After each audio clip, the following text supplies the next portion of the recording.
Whew.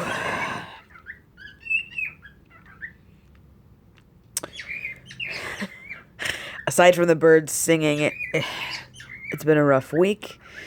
Uh, Fred died on Tuesday, which was the 27th of November, 2018. Um, I don't know, like I think I'm fine, and then just something happens, and somebody says something to me, or I think about it too much, and I just start crying because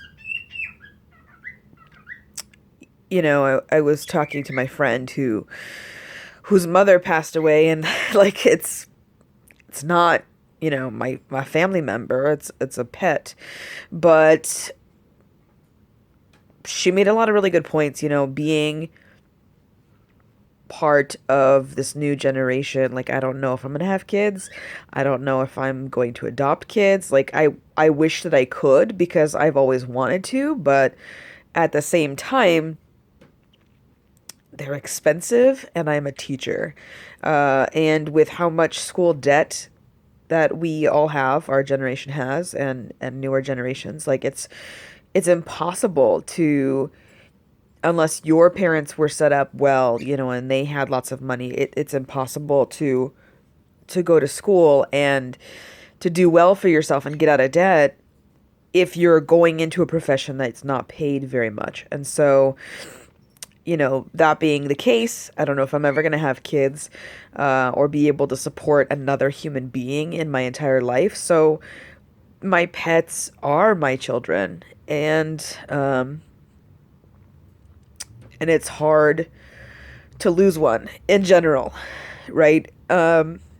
Which is like duh, obvious. But it's hard to lose one when uh, when that one is a sibling of another one. And I did mention to her that that's really hard for us as humans, because we could see the siblings that are still there. We could see them, and we could feel their pain and their confusion. And of course, as the pet's parent, you want to take that away, just like you would if it was your kid. You want to take away the pain that they feel, and you want to make sure that if they're confused, you comfort them, or if they're sad, that you're there for them. But the difference is that we can't communicate with animals the same way we can as with other humans. And so, that being the case, when I hear her crying, or when she's upset, or when she just or when it's obvious that she misses Fred, it's hard to deal with that, because you want to comfort your other pets, but you don't know how. And my cats could care less. They're interested in the birds, but they don't really pay attention to the birds the same way uh, as they pay attention to each other.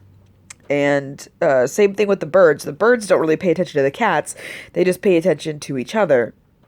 And so to have, you know, multiple birds, which are very social creatures, especially parrots, um, in one cage is great, because then they have a community. But then when one of those birds is gone, it's gonna devastate them. And especially with Ethel, Ethel isn't really, she's not really a human bird. Like, she doesn't like humans as much as she likes other birds. You could touch her, she doesn't really like it, and she could sit on your shoulder. But when it comes down to it, the only person she really liked touching her, let touch her, was Fred. And that's because they were born at the same time. They were the same hatch, two birds, the same hatchlings.